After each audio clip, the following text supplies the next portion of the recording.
it has been a while, and this is an episode of DevRel Roundtable. It's actually the third episode, but I'm doing this once every 6 months or maybe every year. So I think the last one, it was something like February 2022, something like that. So I wanted to change this. So first of all, I see many friends here in this, and I'm super excited. I would like to don't waste too much time and starting with the introduction. Today we'll talk about DevRels and social media. The initial idea, it was for the threads. Yes, I can say threads here. Social media, we can talk about that, but also in general, the relationships, let's say the love-hate relationship, developers, DevRels, and social media. So let's start in order. Let's start with Sabrina. Sabrina has been a real great connection. We made a lot of collaborations. We made a collaboration soon, some time ago. Yeah, on Dojo. So yes, Sabrina, please introduce yourself and tell us everything about yourself. Thank you so much for inviting me. It's definitely a pleasure. And this happens only once a year. So you guys, I'm feeling super special now that I know that, Francesco. And yeah, hello, everyone. I'm Sabrina. I work as a DevRel at Chicudo. I think I'm in the DevRel developer space for around 2 years now. And it's been honestly an amazing journey. And actually, I do have something I want to show everyone, which is my partner in crime in developer relations. So it's very important that you have one of these if you want to join the field. Everyone here have one. So yeah, and besides that, I also am a student. So I am finishing computer engineering. And I guess other than that, in the 5 minutes that I have left between working full time, studying, and having a dog, I actually like to cook a little bit and play a little bit, just this kind of stuff. And that's it about me. Yeah. Nice. Follow me on socials, maybe. I don't know. Yes, we'll also add, we have some official guests, then some special guests like wild appearance. So I will also take care of adding, of course, all their links below soon. I see that Sabrina started already using her secret weapon. So this will be very interesting. I'm not playing around here. Yeah. Nice. Let's go with the other introductions. So next one is YK. I think that this whole idea started with collaboration between me and YK, and then we decided to make this something, let's say, a bit bigger. We inviting a whole bunch of DevRels. So YK, I don't think that many people need an introduction, but please introduce yourself, and you have also some good news for us, right? Sure. I think I know what you're talking about, but thanks for having me here, Francesco, and thanks for being here, everyone. Good to see you, everyone. I'm YK. I'm now a senior developer advocate at Propel. I started this job this week. Thank you for that, Bash. You can find it at propeldata.com, and you see the handle in a second. All of this is to say I'm doing my job. I'm not just chatting with my friends. I'm doing my job. It's all good. But anyway, it's good to be here. Yes, perfect. So best of luck, of course. So okay, I can't wait to make some collaborations. The best thing about Daily Dev, I have also some swag here. It's that we can literally make collaborations with everyone, because it's so easy for us to make collaborations. One of the reasons why I'm working here. Nice.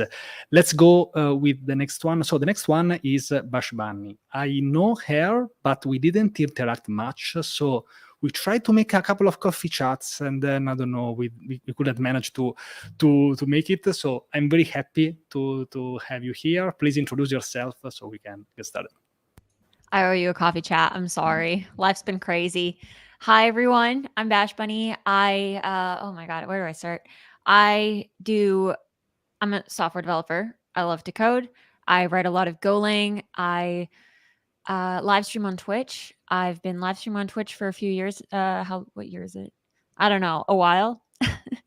And that's been really fun. And then I've also taken up on the YouTube train for the last little while and been loving that. So a little bit of a creative gal, but also enjoys all the nerd things, terminals, cybersecurity, Golang, all that. I work at Charm CLI where we glamorize the command line. So that's really fun.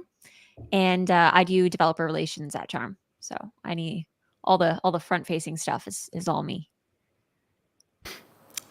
Nice. Thank you. Thank you so much. I saw you a couple of times on Twitch. I think it's a very interesting platform. We can also talk a bit about that, but maybe we should decide what is social media, what is content creation, because maybe there are some differences. Let's go with the other introductions. Let's go with Amanda. So Amanda, I met her in person. I think is one of the few people that I met first in person and then on social media, which should be the normal. But yes, so and then of course we started collaborating. Thank you so much for inviting me at Atlanta, an amazing dinner. And yes, so Amanda, please introduce yourself so we can get started. Yeah, it is really interesting. I've actually met quite a few people in person at that conference that we don't talk about anymore. But I met so many amazing connections like you and some others. And for anybody watching that has not met me yet or interacted with me, I am a developer advocate at Wix.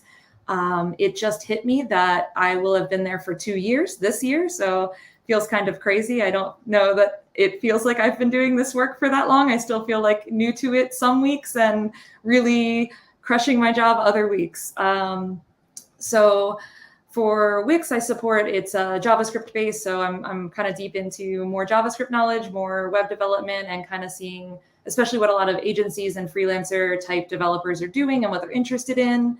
And other than that, you'll see me in the EddieHub community a lot. I am a maintainer for Linkfree, which some of you may have worked on a little bit here in the chat, and I like to hang out in that community and work with folks there because it keeps my mind on some other things besides just what I do day to day for work and see what people are talking about in the community. So I really enjoy that as well.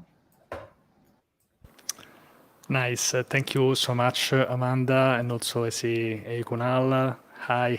I tried to invite you, but you were busy. So next time. This is an excuse to make another DevRel Roundtable one day. Now, I want to say something. The more I like a person, the more I insult that person. So the next person in line is Graham. So basically, this is a declaration of love. We have been connected for a while. He's one of the most positive people I actually know. And he's also been a dear friend, colleague, community member. He has, I think, one of the best qualities. It's a mix of great qualities. So, and I also think that you are. It seems that you are a skinner today, although maybe you are losing weight. So, Graham, welcome, and how are you? I love the fact that you started all of that with the more I insult someone, the more I like them, and then you were nice to me. Right, at least I know. It's good to know that we're not friends anymore. Hey everyone, good morning, good afternoon, good evening, good night. Beautiful people in the chat, fellow monsters.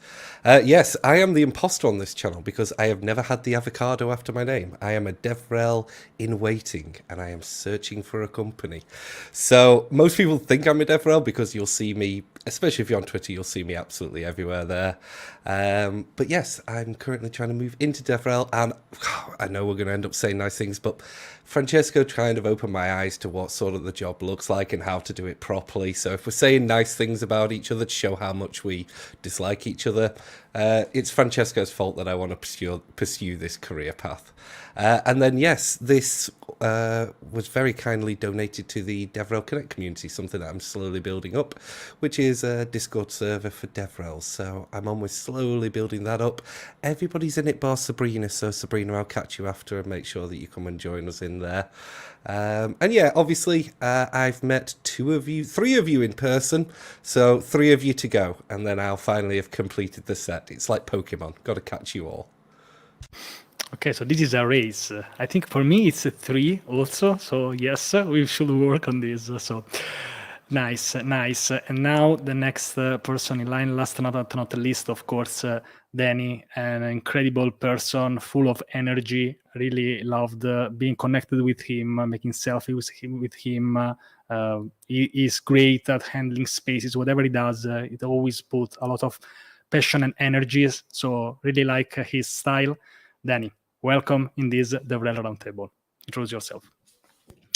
Hello everyone, thank you for having me. First of all, very last minute, I am not home. As you can see, I'm in my room in Belgium, in my second apartment. I kind of slid my way into this whole thing, so that's why the screen also looks a bit unbalanced, but I appreciate everyone for having me. I won't be on as long, but I'm here to provide the necessary entertainment when you need me to.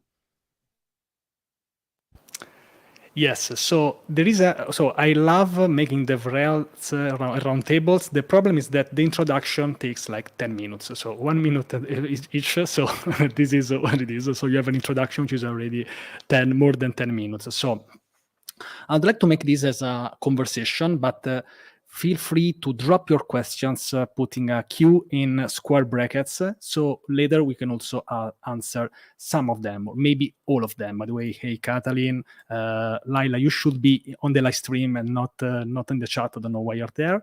And yes, so so I would like to start by sharing maybe a part of your story of becoming a DevRel. If you think there is something that can really be helpful, we are trying to help, especially maybe people to get started with DevRel, answering like what is DevRel. So something about your story, or maybe your relationship also with social media, because this is what we'll talk about. So we don't have any list of scripts, so we don't have any digital hand. So you have to raise your actual hand. So and then we can start, of course. Wait, we can do that? Yeah. How? Where's the button? There is yeah. So Graham, I don't know if that was a test, but you triggered me. So now feel free to start.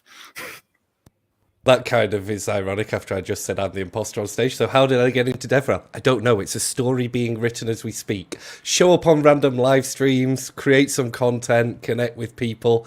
There you go. And then in 3 months we can play this back, and there you go. That'll be the story of how I got into DevRel. That's actually a great strategy, honestly.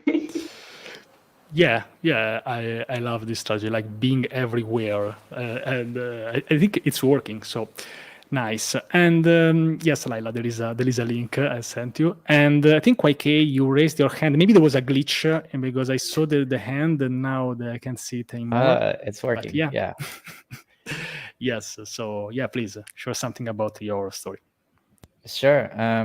So I already shared my story a little bit on Francesco's channel, but I'll try to add something new there.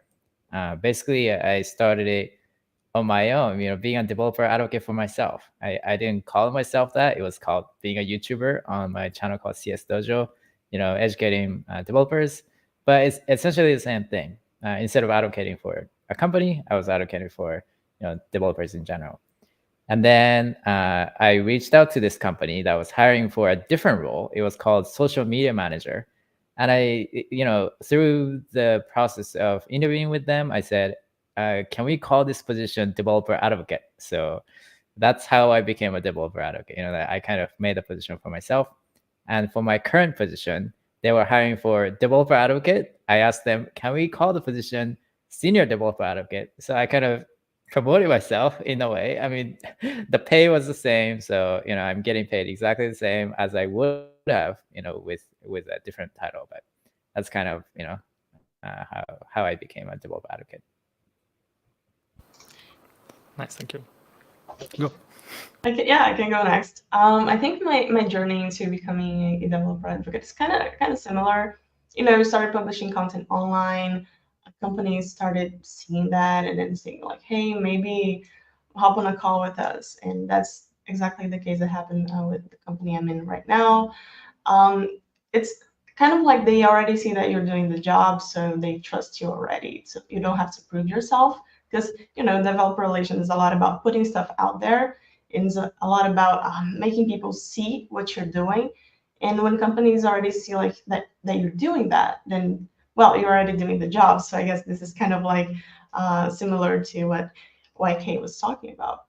And developer relations is about like mostly one thing, which is developer success, which is making developers become successful into whatever it is that they're trying to do, and proving that you can actually engage that community. So you can do that with like 3 pillars that I like to talk about, which is actually developer experience. You have to make a good experience for developers. Developer education, you have to teach them how to learn your product or some tool that you're trying to use. And the other one is actually developer marketing, which is the whole beautiful part of it, the whole awareness and making people know what you're doing and the products that you're building. So if you try to balance all those 3 things, you're up for success in DevRel.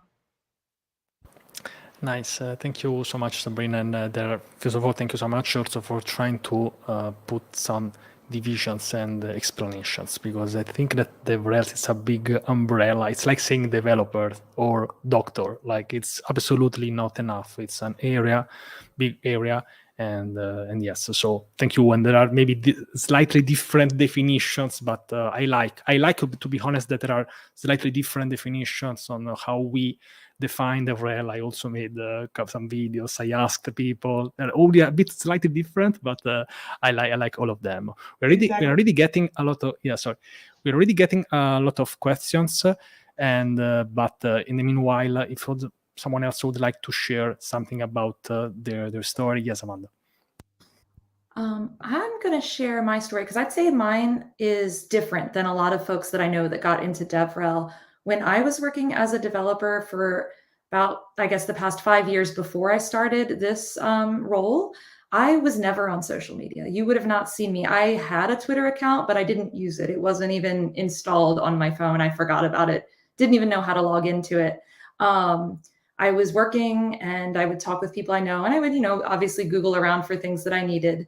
And I would get to this kind of situation where as I advanced as a developer and became better at my job, was given more responsibilities, 2 things happened. One was I often got kind of flagged as somebody who should be good for management or good for, when I was in government contracting, for interfacing with clients and being able to explain technical terms to non-technical people, or create documentation or video kind of trainings.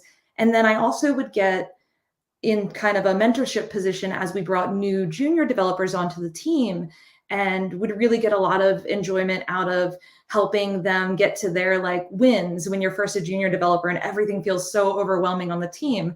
And so I started thinking, I was like, I like building, but I also like all of this other stuff too. So what is that? And I had never heard of developer relations, developer advocacy.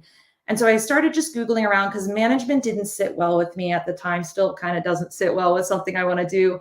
And I was like, I don't know if that's right, but how can I work with people and help people be successful with tech, whether it's developers or people using something the dev team had built, but then still get to have my hands in it sometimes and still write code. And I was Googling around for just ideas, and I came across a blog, and I can't remember who wrote it at the time, but it was a developer advocate that had worked at Google, or maybe still does. And they wrote kind of like a, what do I do? Like a day in the life type blog. And I was reading through this blog and I was like, oh my God, this is exactly what I want to do. And then, so when I was ready to apply for new jobs, I applied to developer advocate roles and dev jobs because I was like, I don't know, I can't prove that I know how to do this, but I'm sure I can.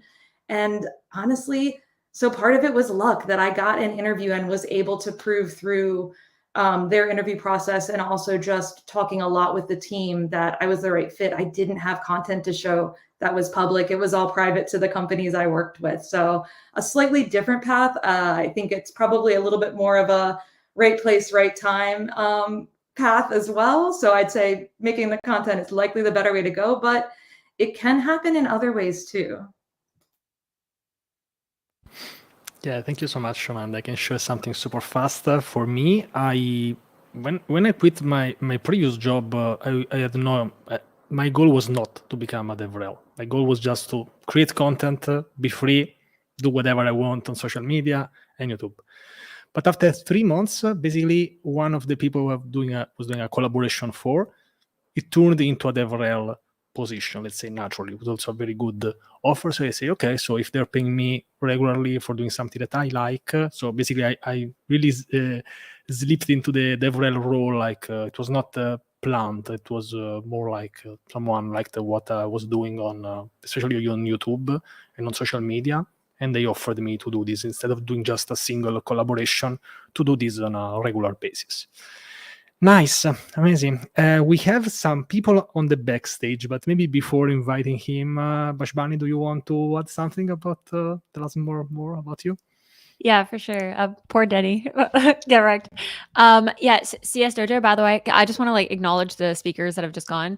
YK, super smart about asking to change the title, even if there is no like extra compensation. It's so good on your resume. So just snaps for that, I guess. Sabrina, oh my God, I had something to say and I didn't write it down. And then now I'm confused. You're talking about the pillar. Three pillars of developer relations. Yeah, I really liked that. I think it's something that some people can kind of overlook and get kind of caught in the rough waters of just social media and trying to just like get visibility without really thinking about the other aspects of developer relations. And I think that was a really good point that you helped to clarify what the role really does. Amanda, I feel like I kind of resonated with your story a little bit. My background prior to working in developer relations, I was doing some business analyst work, and it's like a little bit similar because you're kind of like liaison between, you're having to like translate business requirements into like technical tasks, like into, okay, what are the actual like stages of the project that we need to implement, and like breaking it down, putting it in the little Jira tickets and all that good stuff. So yeah, kind of interesting to have the that social side is so important, and the ability to empathize. And I think that that's a skill that can be developed in a lot of different ways. And I can like, I've just seen in the developer relations space that it often ends up being through content that people start to kind of empathize and be able to conduct audience research and stuff like that. But there are definitely adjacent roles in both technology and non-technical roles, not in the tech space, that definitely like the skills directly translate. For me, I got into developer relations through social media. Similar to some other people in the space, just kind of doing what you pretty much would do as developer relations. Like you're building your own community, you're creating relevant content to the people that are involved in the community. You're looking for ways that you can be a more engaging entertainer and help people learn, especially if you're creating technical content. It's just, that tends to be the goal. So I actually got recruited through my Twitch stream, and just through the engagement that my community was able to give me. So I'm very lucky that I have such cool people that follow me, because a lot of it was based on, just like how cool my community was. And they were like, hey, can you do that for us? And I said, no problem. Let me get to it. And that was it. Thank you so much. I had a problem. We had so many people in backstage that I couldn't see like the very last ones. So I checked the DM, and for a moment we will be 9 people. So this is perfect for if you have AD OCD. So nice, thank you. And I would like to let people who didn't speak already to introduce themselves and share something about their story related to DevRels and social media. Let's start with Dev. Welcome on my channel. We made it live, so nice to meet you. Please go. We made it. Yeah, thank you very much for the invite to this. I was going to say to this space because I'm so used to it, but to this panel. And of course, Graham, thank you very much for the invite to the Discord that is connected to this event, I guess. My name is Dev, or Dave, however you want to call it. It's DEV. Knock yourself out. I am a developer advocate at clerk.com, where we build authentication for React. And I am kind of a newcomer in the content DevRel industry, compared to like especially a lot of people who have been here, who have been engaging with people in tech, people in DevRel for a while. I joined this job the first week of May, and so basically it's been a little over 2 months, and I'm trying to wrap my head around this industry and how to do this job, and what DevRel looks like at different companies for different products for different people. And something that's really personal to me in this DevRel journey is basically taking my, like, if you meet me 2 or 3 years ago, I was a really introverted, really like asocial person. I did not prefer talking to people. And going from that position to a DevRel job where my job is to talk to people and connect with people has been a really interesting change. And it's something that'll keep going for a solid couple of years, that I'll have to keep learning. Yes, absolutely. So yes, thank you so much for coming. And yes, it's great and maybe also challenging, we can say. But for me, the issue, it was more like the social media, the web, like the camera, the live stream. Because in person, I've always done like working. I always worked with people. But yes, doing online, I think for me it's a bit different. And it was also very awkward. Now I'm shameless. I don't care anymore. So. While Danny is coming up and down, I don't know why, he's probably doing this on purpose. Okay, so if you want someone on your live stream and invite there, try to insult them, try to push them. So I made it. Laila came, so I'm happy that this worked. Laila, we should have done a coffee chat collaboration. We made it today. This makes me super happy. We also made a Twitter space yesterday, so probably after this we'll not speak for at least 2 weeks, and then we'll start talking again. Please introduce yourself. You are muted. Okay. Yeah, now that I'm working, like going from just school full-time and then starting at Oracle in June, I guess I got like 2-3 meetings, I guess a day. It's been pretty busy, so I didn't even see your email in my Outlook. And then I saw that you guys were doing this, and then I have to go into a meeting in like 2 minutes. It's my daily stand-up. But I definitely want to join in the next one, like the full-time. This is cool. I've never really like live streamed on YouTube before. This is cool. So nice.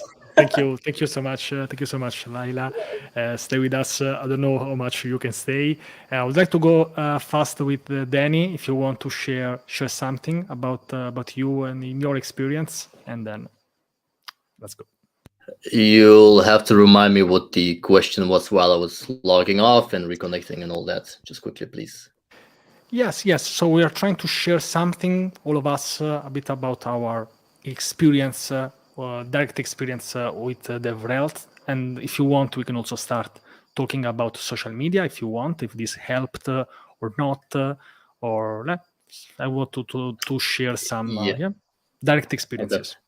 Yeah, no, so I guess we can transition into social media as well, since social media, in this case Twitter, was the place that helped me land the opportunities that come with being a DevRel. So traveling a lot, posting on social media, going to events as well. So for me, being a DevRel, or how I became one in any case, was posting on Twitter a lot.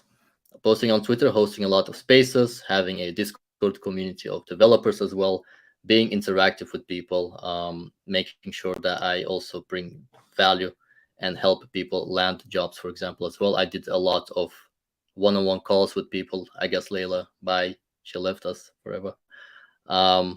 Being a DevRel is amazing. I would recommend, if you like traveling or you think about attending events, it is tiring. It's not an easy job. I think a lot of people underestimate not only the importance of being a good DevRel, but also how tiring the job can be, especially in the terms of, I don't want to go into the whole neuroscience of it, but there's a lot of context switching. There's a lot of different tasks that you can do. There's a lack of proper focus. A lot of companies also don't really understand, in my opinion, what a DevRel is yet, because it's so new still. And so a lot of different companies will have a DevRel that's only focused on social media. So that was someone like me. They will have a DevRel that's purely on the technical aspect as well. Personally, I don't have a lot of experience as a DevRel. I've only worked for 2 years, maybe as one. But it's been a pleasure doing that. I think if you are a little bit extroverted, even if you're not, I think Francesco's talk at the World Congress in where with We Are Developers was a great example of that. That you can be introverted and still enjoy being on stage. Isn't that right, Francesco? Yeah. I don't. One day I'll get kicked by a group of extroverts who think that I am on a war with them, but it's not true. It's just a different perception and different ways to communicate. But that's it. Absolutely. Nice. So thank you so much, Danny. And yes, so now that we are already crossed 30 minutes, so this is mind-blowing, I'm collecting the questions, so probably soon we'll also try to answer some of them. But before going into the questions, I would like to go with if you have some tips for beginners. For example, I started sharing some videos about DevRel. It's called the series is called DevRel Unlocked. When I start to share, for example, what I do or try to answer a simple question. So if you have some tips for beginners, so maybe you would like to become DevRels, or even I don't know if they want to get started, or maybe they just got a first role which is sort of DevRel-ish, like they are developers, but maybe they got their hands on the social media account of the company. You feel free to raise your physical hand like this, and then I'll trigger this with some AI tool. I'll detect the people on the screen, and then I'll let you speak. Bashbani.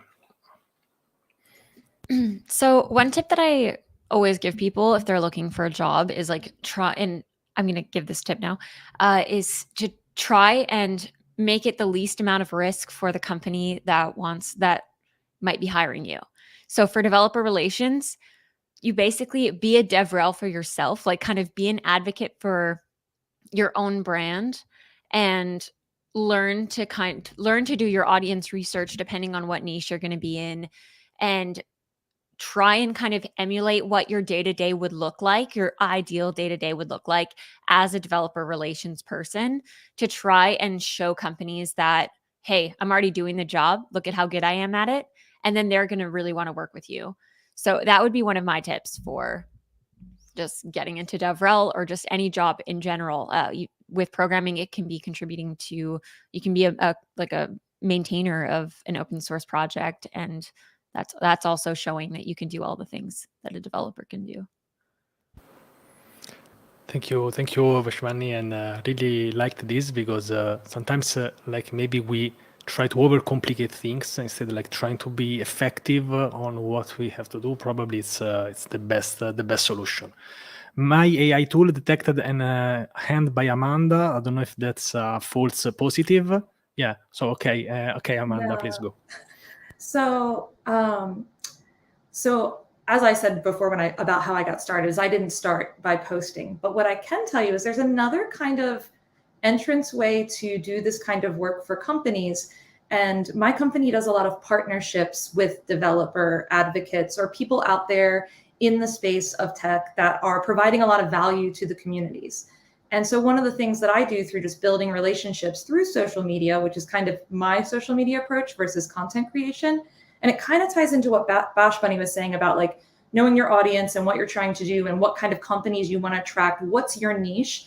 Remember, it's not about you. Like, it's about whatever developers that you're trying to help. So if you're like thinking of Francesco, like I remember a lot of the early content I noticed of his was deep dives into Docker and Web3. And I know that's still something you're really passionate about. So a company that is maybe looking for someone to collaborate with, but maybe doesn't have a full role yet, they're noticing that you're providing value to these developers. So it's not about growing your own numbers. So remember to not think about, I need to get big. Think about, how can I provide value to these audiences? What do I have some expertise in? What do I see that's hard for people that maybe I know something about. And always remember that you're providing value, and then the followings and all the numbers, things like that come. But remember to keep focus on what DevRel really is. And somebody else brought this up earlier, is it's about the developers and it's about empowering them. Yes, I really like that we have developers in our job title. It's just to remember that we're there for the developers. We really can't forget, we should never forget about this. Yes, Sabrina, I noticed a hand, and I don't know if YK that was a hand. Be careful, because this AI tool is very sensitive. So Sabrina, go next. Yeah, I think the great thing is that we can train for being a developer. We can post things and learn about a tool and post about it and still be counted as developer relations, right? So I think Amanda and Bash both told something very important, which is creating content. And people, companies will eventually reach out to you or notice that you're doing that, and people will see you providing value for that tool. But what I've seen happen a lot of times in developer relations is that there is a developer maybe that he is passionate about a specific tool, and he starts, or framework, or he starts posting a lot of stuff about that, and he just started posting blogs about that. Like I think what you did with Docker, right, Francesco? Start posting tutorials and stuff like that, and that usually grabs the attention of the company, because hey, we need someone to do that for us. Why don't you come and work for us, since you're already doing the work? And this happens so many times in developer relations that is just crazy. So if you love a tool, I think a Clerk here is a great example. It's a great tool. Like, create projects with Clerk and talk about it. Maybe I think other tools like PlanetScale or Vercel, I don't know. Pick what you like the most and start posting about it. You definitely grab attention. If not the tool, I think the competitors will look for you. So definitely a trick to do there. And yes, so this is also a disclaimer. Be careful, because if you share too much about a topic, you will end up getting a DevRel offering, and then you have to think about this. So be careful. Share content at your own risk. And yes, the day after I became a Docker captain, I got the offer. So as a DevRel for a company related to Docker. Coincidences? Maybe not. So yes, someone else would like to share some tips for beginners. Thank you so much, by the way, for sharing this with us. After this, I think we'll start right away with the questions. So if you made any question, just stay there, because I saved some of them. So yes, someone else? Tips for beginners. Yes, YK. All right. I think one thing I want to add is you don't have to be an extrovert. There might be this misconception, Francesco talks about it, but this misconception that you need to be an extrovert to do a DevRel or be a DevRel, and that's not true at all. There's sort of like most obvious kind of thing, I guess most obvious kind of thing where, you speak at conferences and you might see that on Twitter and stuff like that, but that's not the only job of a DevRel. It's, much broader than that. And, even if you're an introvert, you can still do that. Like you can take everything step by step, start wherever you're comfortable. If you're more comfortable writing, you can start there, and then you can do videos, you can do public speaking like Francesco did. So that's something I wanted to mention. I'm curious, like if people here are introverts or extroverts. I would imagine, about half are probably introverts. I'll make a poll. So that's a great idea. Okay, I'll make a poll now on the YouTube live stream. So the AI detection, I think, failed because someone is saying like, "Hey, Dev is raising his hand," but I didn't detect that. So now Dev, I don't know if that was a joke. Okay, I can see. I don't know. No, it's not that sophisticated. It's not that advanced. So yes, please go, Dev. It's fine. I was just trying to trick it with my little metal hand. It worked. Yeah, but the answer that I was going to give originally, I think Sabrina did a much better job of saying the same thing. So I'm going to kind of go off what Bash said earlier, which is that you should advocate for yourself, and just kind of expand on that, advocate for yourself and for other things that you are excited about. And it's like basically the same thing. And it's also something that I did, because I very recently went on this journey of 0 to employed as DevRel. And how I started was also basically the same. I found out about Clerk and I got excited about it, and I started tweeting about it. And then I started talking to their CEO, because that's how startups work. So yeah, this when you find things that you are excited about, that can, if even if that's something like React or Python, it could be just your programming language that you really like using, or some specific tool, anything that gets you excited for your job. Try to figure out how you can capture that excitement, put that into some sort of a piece of content, even if it's just a single tweet or a tweet thread of 3 things. Try to capture the excitement that you have for things and put it out there even before you get employed as a DevRel, because then you also build some credibility of like, hey, this is someone who shares exciting things or shares their own excitement about tools and languages and technologies online. And that will help you better when you actually get into a DevRel position, because then people know that, oh, you don't only just like talk about things because someone pays you to do it. You do it because you're excited about it, and you can actually like explain why you're excited about it, why you're happy that this exists.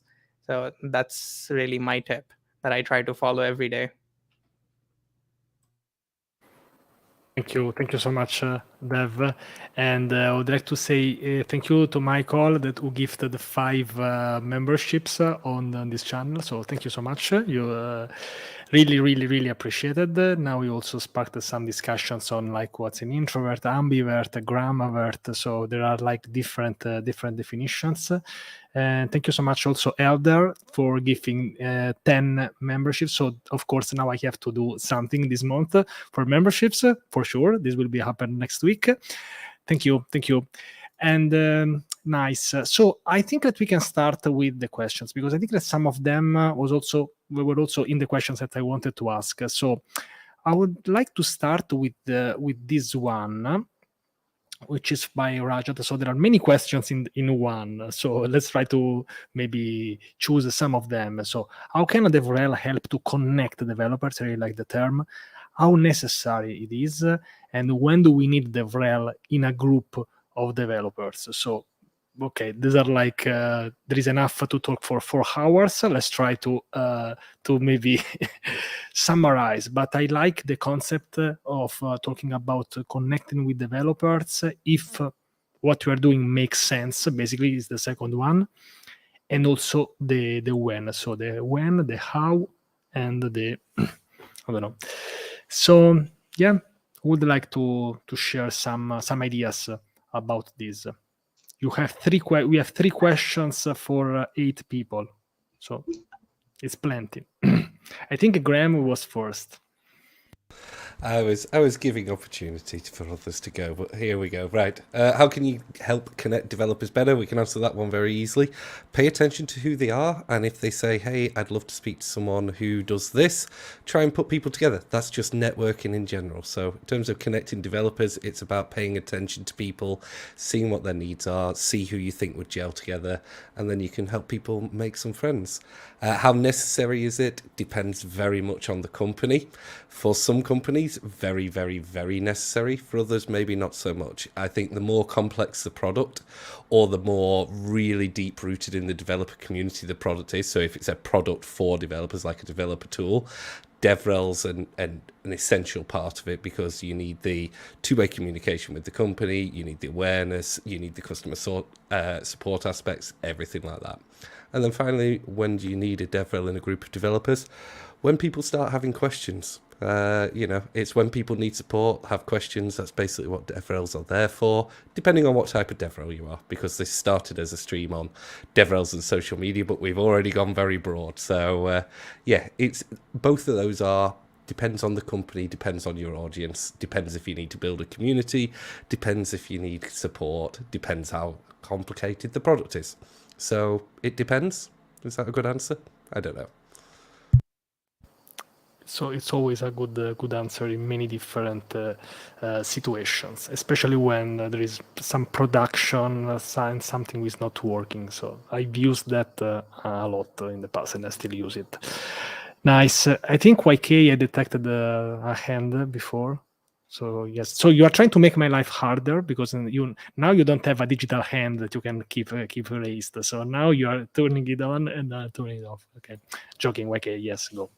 Yeah, I mean, keeping a physical hand up is too much work, so I need to take it down.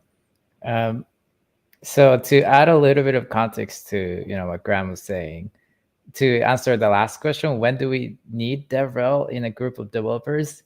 Not every company needs a DevRel, and even when they need it, they need to be careful about kind of hiring the right person and kind of assigning the right responsibilities to that person, in my opinion. So what I mean by that is you need a DevRel or developer advocate, when you have a developer facing product, most likely, and you want to have someone representing the developer's interests. That's the way I see it. So basically, you have the product, engineering, sales, marketing, whatever you have in your company.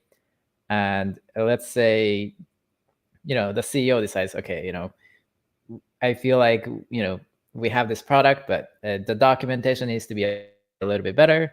Maybe we need some content to help developers get started on the product because the product is pretty complex. So you say, we need a developer advocate. But if they just hire someone and just say, hey, just write blog or just write documentation, I don't think that works. What probably works better is, if they say, we need someone to understand the developer community, understand the customers, and understand what they need exactly. And, again, represent, their interest, not just the company, and sort of, be the bridge between these two. Thank you, YK. And yes, so someone else would like to go on this one? Yes, Amanda. I can give you a kind of a experience just from how Wix ended up needing a developer advocacy team. They haven't always had one. If you know about like Wix, the brand, it started as a completely no-code product. So like YK was saying, like if you don't have a developer product, you don't need to interface with developers, understand them. You don't have a reason to have the team.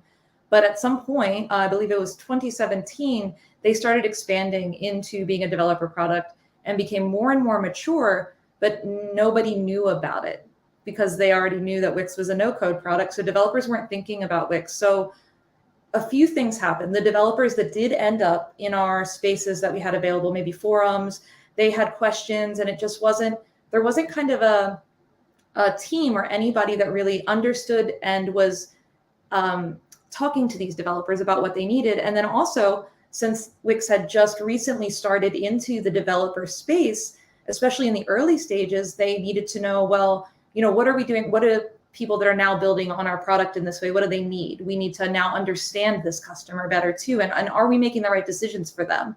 So this was kind of when then they ended up meeting developers, or developer advocates. So part of it was, and it still is, just getting the message out there, hey, we have developer tools, come build with them. And then from there is, okay, what's working for you? What isn't? What are you having trouble finding in our documentation? What's hard for you? What are you making hacky workarounds for? Like what sucks for you? What do you like? And so then, you expand from there. So it depends on the company needs. And there's a lot of different reasons you might have a team. I would say if you're looking for these positions, do be wary when you are interviewing, if you get these interviews, and ask them, like, what do you need? What is the goal? Because I do think a lot of developer products spin themselves up and immediately say, let's hire a DevRel, and they think you're going to all of a sudden make their product really popular. And that's not a position you're going to want to be in. We wish it was that easy, Amanda. We really wish that. Nice. Someone else on this? Yes, Sabrina. Oh, Bash, please go first. I wrote my answer, but I can't remember what the first question was. So it's just kind of bullet point kind of thing. Anyway, so Wait, do you know what the first part of the question was, so that I can phrase it properly? I think we are this one, I think it was. Okay, so how can DevRel help connect developers better?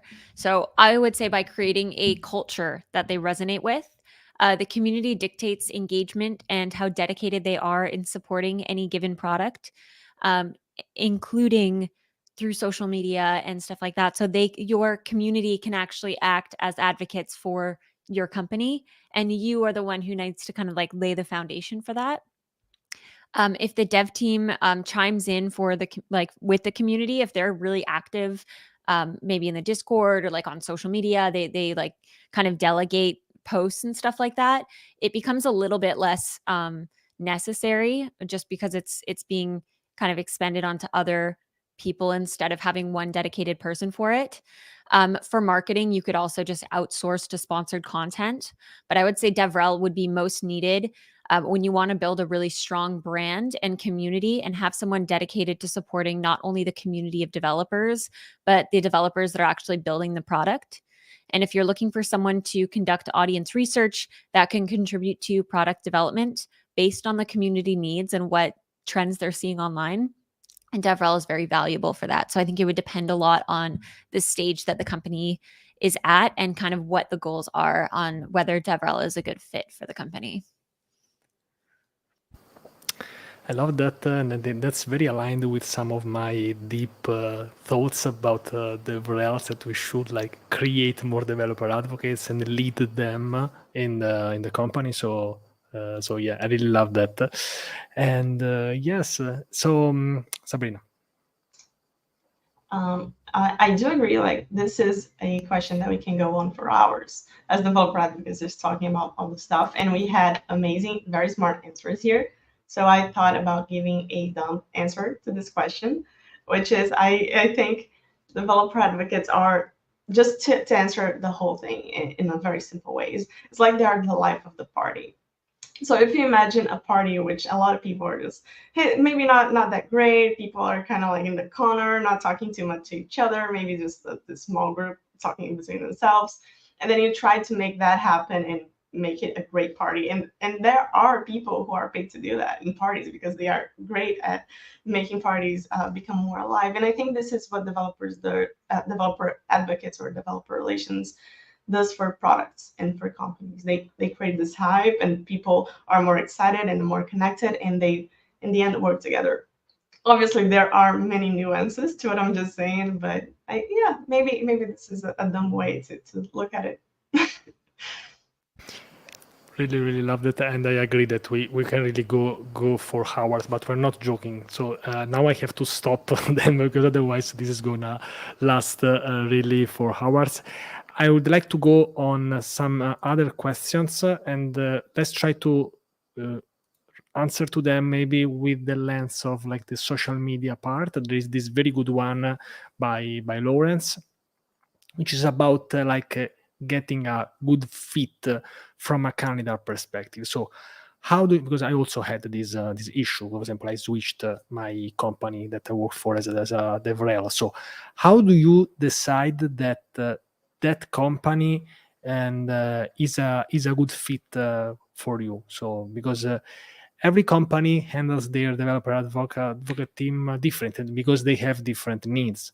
But from a candidate perspective, so how do you understand that company is the right one for you? Graham, Sabrina, I put my down for Sabrina. Sabrina, go first. You'll give a better answer. So we will watch the replay. So I let you know who was exactly first, but later. So yes, let's go with Sabrina first. I think you have to analyze a little bit what the company needs are before applying. You can get a very good idea from the product and from what you see out there from the company. I think, first of all, just to start this out, I would check if the company is developer first or developer second, something like that. By the way, everything I'm saying, I'm not taking out of my head. I'm actually borrowing from this book right here, which is Developer Relations, How to Build Successful Developer Communities, I guess, something like that. And yeah, just all the credit goes to this book. And if you're a company that is developer first, it means that your product needs developers. It's like a framework, or like, for example, Docker, a tool like that. So developers is your main audience, and you're going to be very, very much connected with developers itself, and the way that you work is going to be affected. If you're, for example, a B2B company, most of companies who hire developer advocates are B2B, incredibly. I think at least 60%. I might be making this up, but I swear to God, I saw in some research, recent research about it, that in that case, you're gonna have to see like what you're gonna be working with this company, what are the needs, and if you're actually going to be going to like conferences or actually creating content. Maybe you're not doing any of these stuff because that's not the actual need of the company. And there's different perspectives and different ways to look at each company. But first of all, I would see like, what are you trying to do, and is that company going to make that possible for you? Thank you, Sabrina. And for me, super fast, Graham, it's that I need to be aligned with what the company is doing. And also, for example, for the dev, it was that the company already had 100,000 users. So they already had a Twitter account, so I didn't have to start from zero. It was 10,000, now it's 40,000. Congratulations, we have to make a space. So like, and also the product is free, and the developers are also the users. So for me, it was perfect because I like to connect with literally everyone. So it was similar to Docker. Sorry for this strange analogy, but like with Docker, you can connect with many different technologies. With the dev, I can connect with basically all the other developers with very few, say, competitors or like competition or something like that. So these, for example, are the few reasons why I decided to join, and I think that I was a good candidate. Yes, Graham. Thank you for taking all the points I was going to make and then going, fire away. It always seems to happen, but I get used to it by now. I think when I've been looking, to be honest, the things that I've paid attention to are, what stack are they using? Have I at least touched it? Because if I've not even touched it, that's a big uphill battle. Not saying it's a complete no, but that's a bit of a, I need to get my head around it sort of thing. And then they do often lead you to, you have to understand a bit about DevRel first, but they tend to lead you towards one or two things that they actually need. Like, do they need someone who's strong on the marketing bit? Do they need someone who's strong in the product bit? Do they need someone stronger in the community bit? Or do they need someone who's like doing customer service type stuff? So I pay attention to the sort of things in the job requirement and then go, am I aligned in terms of skills? And then, as Francesco said, and Sabrina said, it's culture fit. I'm spicy, so if they want to be boring corporate, I'm probably not the person to, hit up. So I need someone who's like aligns with my sense of humor so that I can have a little bit of fun at work sort of thing. So it's looking at all the aspects of it. The one thing that's a huge red flag is whenever they say, must be able to maintain a high stress environment for long periods and stuff like that. You just go, right, okay. Or they go, we want you to grow our social media, but also we want you to create videos, but also the documentation. Like if they want you to do the whole DevRel department and that's their long-term thing, it's also a big no-no because you'll be context switching the whole time and you'll probably burn out very quickly. So I pay attention. I see if they've got a need that aligns with where I'm strong, and then that's where I put the most effort, basically. I really like this point. I could talk for hours for this. And I think that also this is a red flag because maybe this does mean that they are not looking exactly for you. Maybe they didn't even check which are your best skills, but I don't know. They need a developer advocate. Let's try with some candidates, but it's... Or maybe they don't even need one. That's the thing. Like they just heard that everyone's got one and they just hire somebody, and then you get in a horrible situation of you don't know what you're doing. I heard the stories of companies hiring a developer advocate and then just making them do like 100% coding, but they look like DevRels like on the website. So it's okay. So what we have the DevRel, okay, it's done, but it's still a developer 100%. Nice. Yes, okay. Sure. So, love the things you guys have been saying, but just wanted to add a few more bits. One is, what Graham said about the culture fit. That's entirely true. And one thing, that might not be too obvious to like a lot of people who are kind of newer to the industry is they might look great on paper, but when in reality, when you work with them for a long time, you might start finding things about them. You might find that, okay, the leadership is not as advertised, or the management is not as advertised. So definitely be careful about that. Ask all the right questions. And then the other thing is, the size of the company and the nature of the team. If you're more entrepreneurial, independent, then being the first developer advocate might be okay. But otherwise, having more of a structure, where you have more mentorship might be helpful. So definitely be aware of that. And the last thing I would say is, it's hard to get into this industry, and it's hard to get into sort of the first DevRel job. So if your first DevRel job happens to be not the best, I think that's okay. That's totally fine. Just get the job, get it on your resume, and then maybe the next job after that is going to be even better. Yeah, I was just gonna say that too. Just don't be too picky. I mean, it's a tough industry, so you're not gonna get probably the perfect job up front. So. I actually disagree. I think you should be really picky if it's a DevRel job. And I only say that because it's your face that's now being associated with some product, and you're like, it's part of your brand of like, you support this. So if you're supporting something that you don't really support, it can kind of come across as like inauthentic, and it can, I would say, like damage the trust potentially for future opportunities. I would much rather be a developer at a company that I don't necessarily resonate with than be a developer advocate for a company that I don't necessarily resonate with. But it obviously depends on like how front facing you are. So keep that in mind. It's getting hot. It's getting hot here. So it's I like this. Before letting YK and Dev talk, I just want to say that I agree with Bashbani.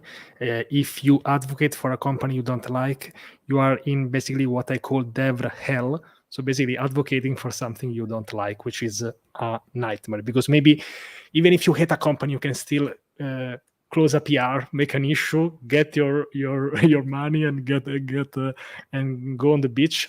But advocating is a different story. Yes, sorry, Dev. Let's go with YK first, and then let us speak. Sorry. Sure. Yeah, I'll be quick on this one. So I think the situation I'm thinking of is, let's say someone starts working for a company. They advocate for a product. They really like the product, but they don't quite like how the team works. They might be too burning out, or kind of what Graham was saying about having too many things to work on, not having a single focus to focus on. And that could happen. Like, you might love the product, but you might not like the culture too much. It might not be your sort of end game. So that's one thing I wanted to add. But totally agree that, like, if you're advocating for a product you don't like, you're not being genuine. So that's something to be careful about. Whereas I've had loads of practice saying nice things about YK and Francesco, so I could advocate for anything. I've got good at lying that I like people and like things. Practice. Let's go with Dave. Thank you very much. I'm pretty new to the industry, so I don't have much to add here. Instead, I would like to ask a quick follow-up question to the panel here. When you're looking for companies to work for as a DevRel, how much do you take into account how well you understand the product technically, especially? Like, how much do you understand what it does, what it's about, how something like that is built? What are the benefits that come with this for someone using it? How much do you take those things into account? Like, how easy it is to go into a company where you might not know the product really well, but you're still willing to work for them and learn on the job? I have methods, but let's go with Graham. Oh no, Bash put their hand up. I always let everyone else go first. Go on, Bash. I saw it.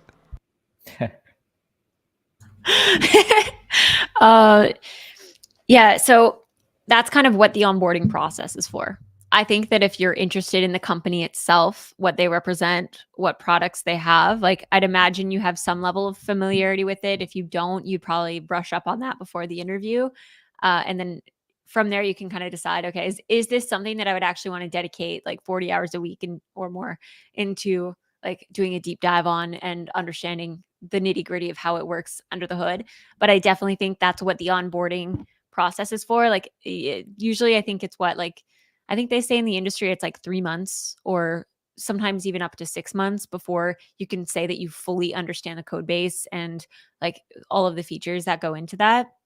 So I think there is some like room for you to, it takes a lot of time to be able to fully know how the product works, what the value added is, why people keep, like how people are getting onto like learning about the product. There's so much to know that like you have to be kind of doing it full time to like know that. So I vote that it's part of the onboarding process and you just have to like it.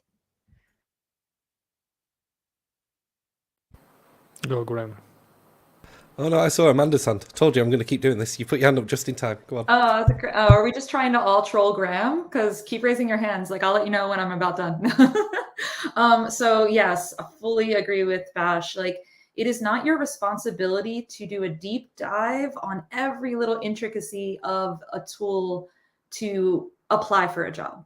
You should absolutely be a little familiar. Like you want to know that you like it, like many have brought up. You don't want to end up advocating for a product that you never touched, and then once you onboard to it, you're like, oh, I don't even get the value here. Like that would be a terrible idea. But it's just like applying for a dev role. Like you want to research the company, know that you are interested in this tool, go through some of their assets, check out their community space if they have one, check out their docs, have ideas of where you could offer value to, and make sure like when you're going through that process of doing that initial research, are you getting excited about the opportunity? And bring that to the table. It's the company's responsibility to onboard you to the product. And that's also a question you should ask about during your interview process. Like what onboarding do they have? What kind of mentorship? What access to the actual dev teams, the products? Like who's there for you in that first 3 months, 6 months, whatever the onboarding time is for them. But yeah, dip your toes in for sure. Make sure it's a product and a company that you want to align with. But then, yeah, it's part of the job for them to onboard you properly. Thank you, Amanda. Yes, Graham. There were no hands went up. No one wanted to troll me there. Pretty much everything's been said, but there's this way to look at it as well, which is, look, if you're job hunting, you can't possibly be expected to know all about Supabase, and then you need to know all about Clerk, and then you need to, like, no company can expect you to know all the products, so you can't possibly be an expert when you walk through the door. The bit that I said earlier that I think is important is see what languages they use at least. You know, it's one thing to spin up on a product, but if you've only used JavaScript your whole life and this is all written in Kotlin or COBOL, then you're probably going to have problems transferring over, so that's maybe a little bit too far. So I'd say a little bit familiar with it, and then it's up to that. And to be honest with you, I've seen people spin up very quickly because although you might not understand the whole code base, there's always small things that you can do along the way that can help you learn the code base and learn about the product. And depending on where you sit in DevRel, you might only need a surface level understanding. You might not even ever need to understand the code base because you might be more on marketing and awareness and community rather than fixing bugs. So bear in mind as well what type of DevRel role you're taking on, because that can really make a difference as to how much you need to know the sort of ins and outs of the product, or whether you just need to understand the docs.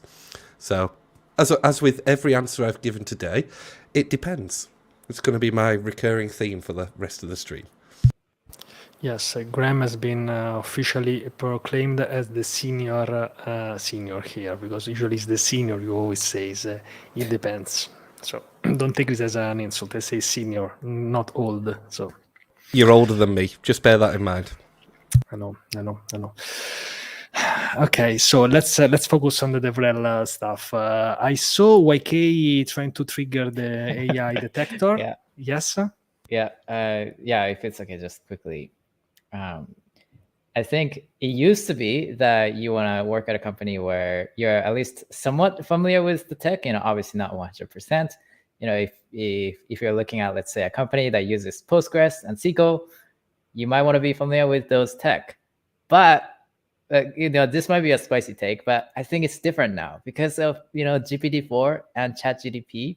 You can just ask. I know Graham's laughing, but it's true. You know, if you're not if you're trying to get into something new, like you know, I think Graham was saying Cobalt, I can do it. Like I'll just ask, you know, ChatGPT, and then you know, have it as my expert assistant. And that might sound like cheating, that might sound weird, but it works.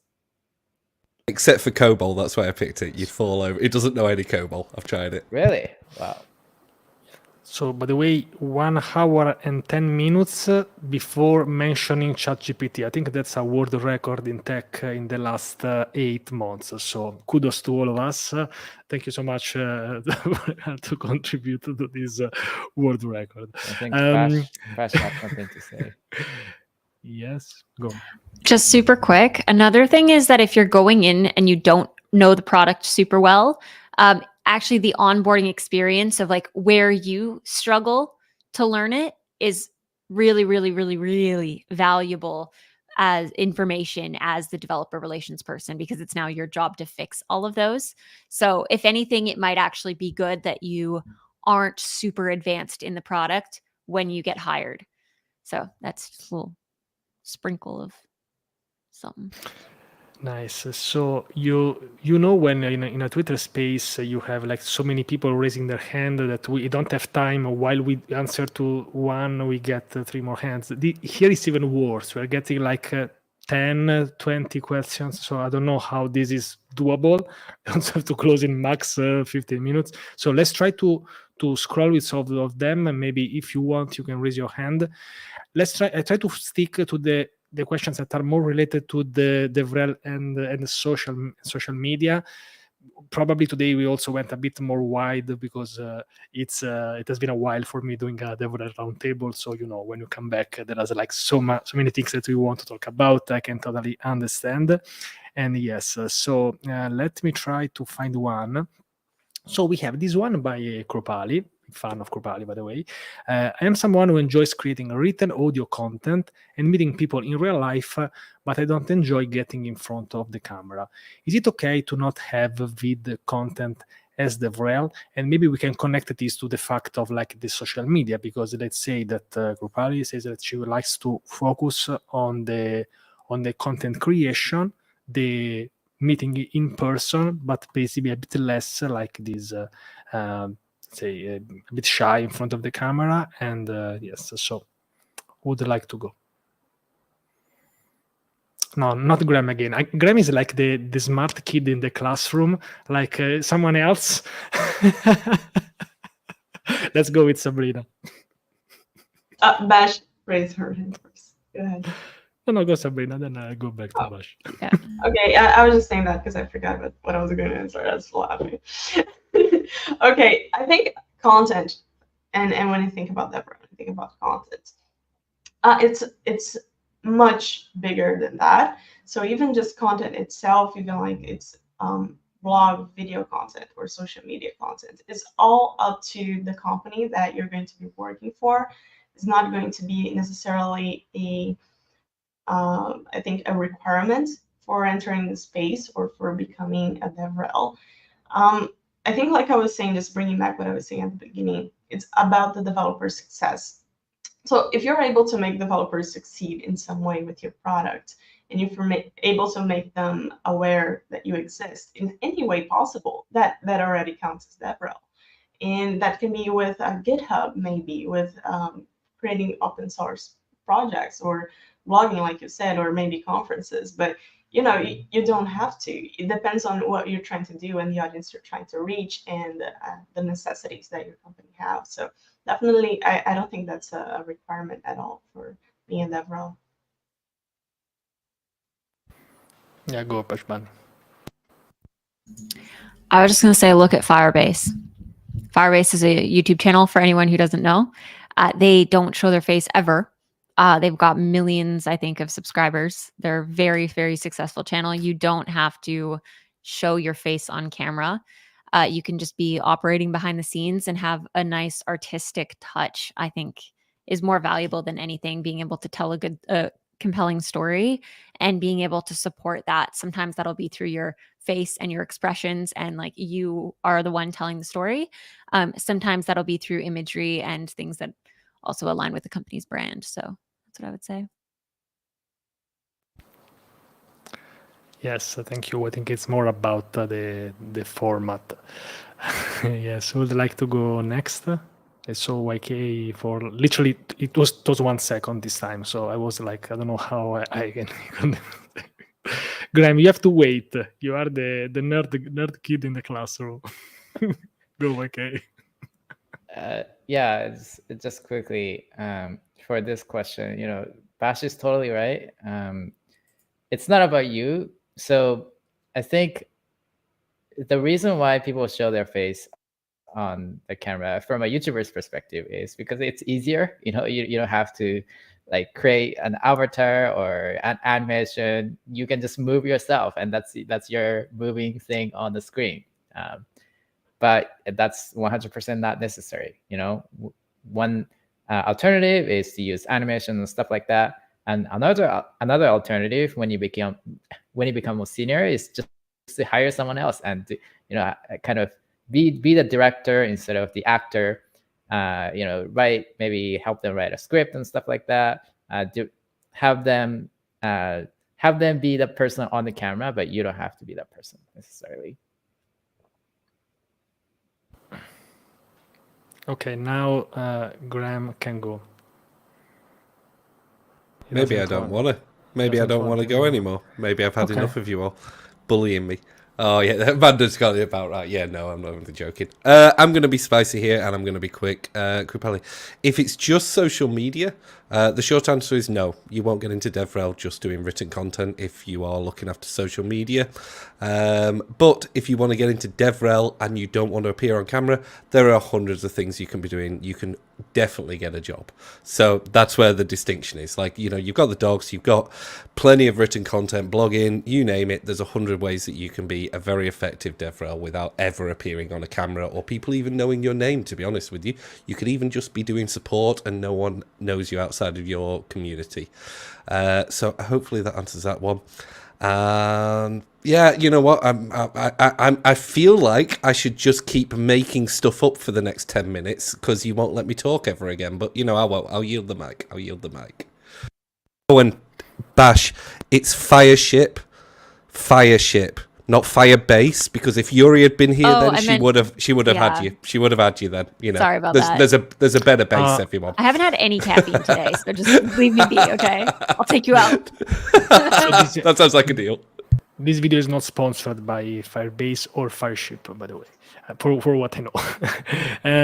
It is funny because she said Firebase, but everybody knew what she meant with Fireship because it's so famous. That's the power of the brand. Yeah, I didn't even catch it. I was just nodding along. I was like, yeah, she's so right. Nope, didn't even catch it.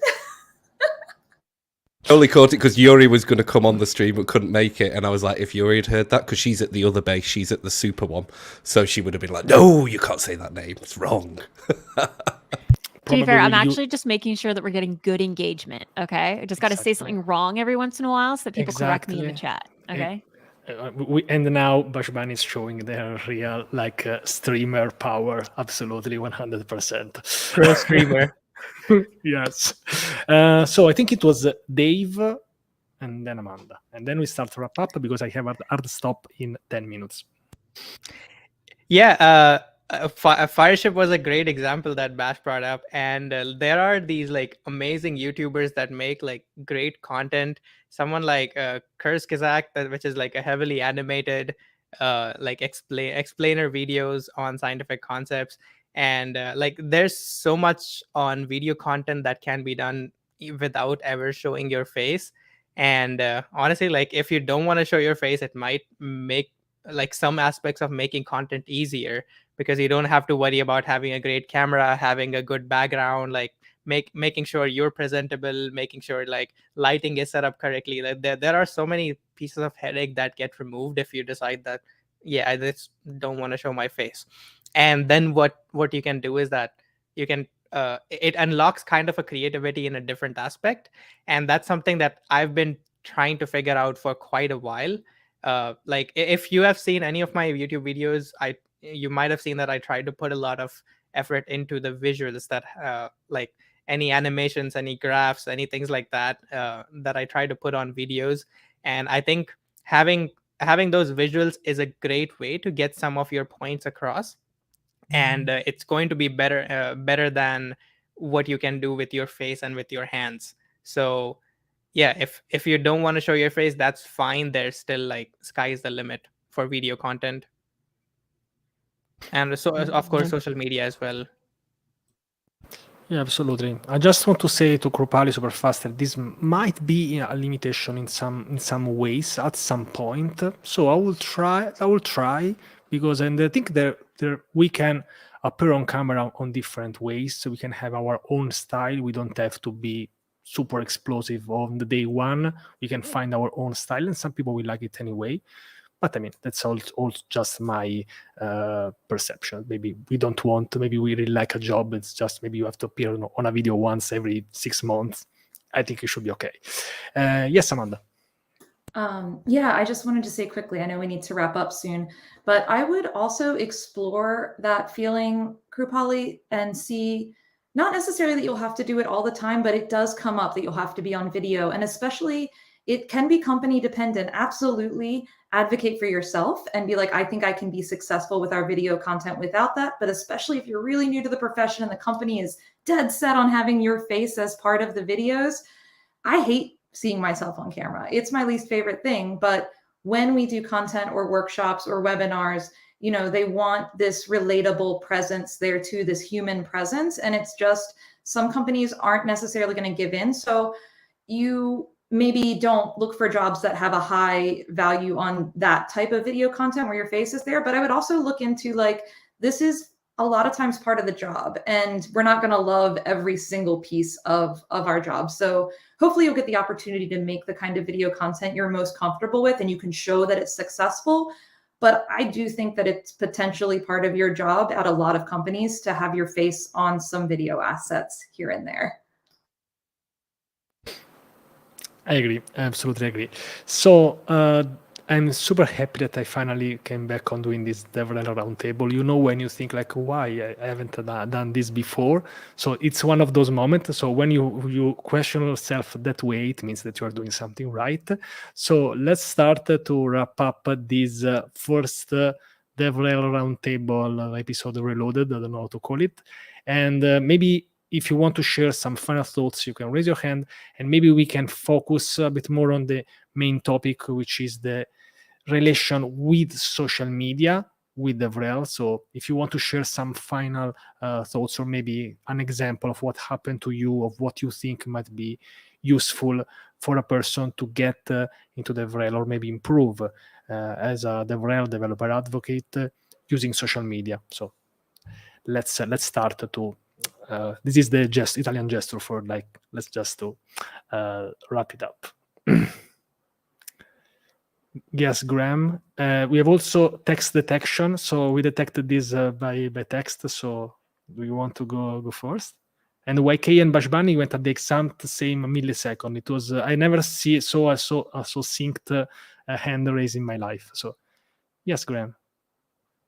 Okay, there we go. See everybody, sulking and moaning works apparently, because I got to go first now. Right, I've had this saved up from the beginning, and we've hardly touched social media, but here's the spicy take.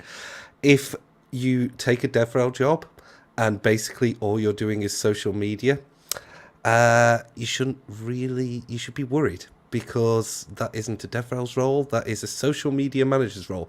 You should be sat at the top, dictating what path you should take, helping with, like, is this meme actually, like, good for the developer community, and complex answers. You should probably be answering them, but you really need someone in the middle to manage the heavy lifting of ha ha ha ha and thank you and this is amazing and all the stuff it's a waste of time for a DevRel. They're overpaid.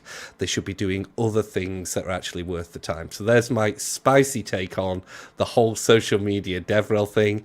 But I see it happen to a lot of DevRels. They go into a company, the company doesn't know what they want, so they just stick them on the social media channel stuff. The problem is, when it comes time to make cuts, oh, we're paying them a lot of money just to post memes on Twitter. Bye-bye. So I think it's very important you're aware that if you get into a DevRel role, it shouldn't be the sole focus, and the sooner you can get it that you're just overseeing social media versus doing all the work, the better in any company you're in, because then you can do where you add real value, which is all the docs and community and all the other stuff. So there's my spicy take. And then I'll just say, because no one said the word, we managed over an hour without saying ChatGPT, so now I'm just going to trigger everyone and go, what do we think of Threads, everyone? And on that, that's a great way to end on my side. Yeah, so that was the first idea, but I don't know, we went a bit general, but I enjoyed this, and I agree with what Graham says. So there is already a job for that, which is a social media manager. We know that as DevRels, we wear many hats sometimes, especially if there are not many DevRels in the company, or maybe there is only one. But yes, the ideal solution would be to have a social media manager, because that's their role. I agree with Graham, which is a bit strange, but I have to admit this. Nice. I think okay. So it was so Bashbani. Let's go with her first, because she did this like 3 times, so she won. Oh no, I kind of forgot. Anyway, yeah, I also have a spicy take on social media. I hate it. I hate social media. I actually only like long form content. And the reason is that I feel like short-term content does not give you the same ability to actually reach people and develop community in the same way that you can with YouTube, blog posts, or streaming. Like any of the ones that cause like the most kind of parasocial stuff are the most valuable, in my opinion, because they actually, people kind of get to know you and get to know what the brand really stands for on a very different level. I think like any of my Instagram, I think I have like 13,000 followers. Don't use it. I hate it. I don't post to it anymore. It doesn't bring any value to me. I just like maybe once in a while for the company one, I'll post every once in a while just to like, I don't know, maybe we'll get one person who's never heard of us that'll see it. But I definitely don't like to dedicate very much time to it, because I think it's a waste of time. Twitter is so low effort that why not? But I would not be trying to grow on Twitter. Like I would never tried to grow on Twitter, because it's just like, you get some, I actually do find that Twitter compared to Instagram or probably TikTok, like you get some conversion, but I often feel like the shorter kind of condensed format of content doesn't add as much value, and both for you and the viewer, and that it's just kind of a waste of time. I don't like it. Yeah, that's and privacy. Threads. Sorry, one more thing. The privacy violations that so many of these companies are doing is incredible. I can't believe there's no regulation for it. I will not, and I refuse to touch Threads and TikTok, because both of them have insane privacy policies. And if you haven't read the privacy policies, I highly recommend that you do that, because they're tracking everything, and it's so creepy. Yeah, so that's a very spicy take at 2 minutes of the end. So probably we will need an episode 2, which some VS stuff like Bashbani versus I don't know, someone else who's really like social media. but I like and understand your point of view. And but yes, let's see. Maybe I don't agree 100% on this like the social media part, but I think it depends on also maybe how we intended and how we were born, like on the social media, and how we intended using content creation. I have some questions for Bashbani, but let's go with the and let's wrap it up. We'll keep fighting probably in the DMs. No, YK. No, I think Sabrina was raising her hand, so you go first. Sorry, I'm starting to lose my host power. Yeah. The AI is bugging right now. I just want to clarify something with Graham. Like he said, only posting memes. Now, what does that mean? Posting memes is very hard. It's like it's a full-time job posting memes. I don't know what you mean by that. Sabrina knows what she's talking about, so be careful, because I'm sorry if anyone felt attacked by that. I do agree it's very difficult to copy paste from Reddit. I don't know how anyone could do it. I mean, it's not always copy pasting from Reddit. You gotta go to like Instagram sometimes. Jesus, these people have... Okay, this will go in the trailer, of course. So we are creating basically the trailer for the next episode. So basically, the 90% of the last 3 minutes will go in the trailer of the next DevRel Roundtable. So we absolutely need an episode 2. I have to go very, very soon, like 1 minute ago, because I got 2 free tickets for a Maneskin concert in Rome, which will start in 2 hours from now. So I think I have to start driving to the stadium.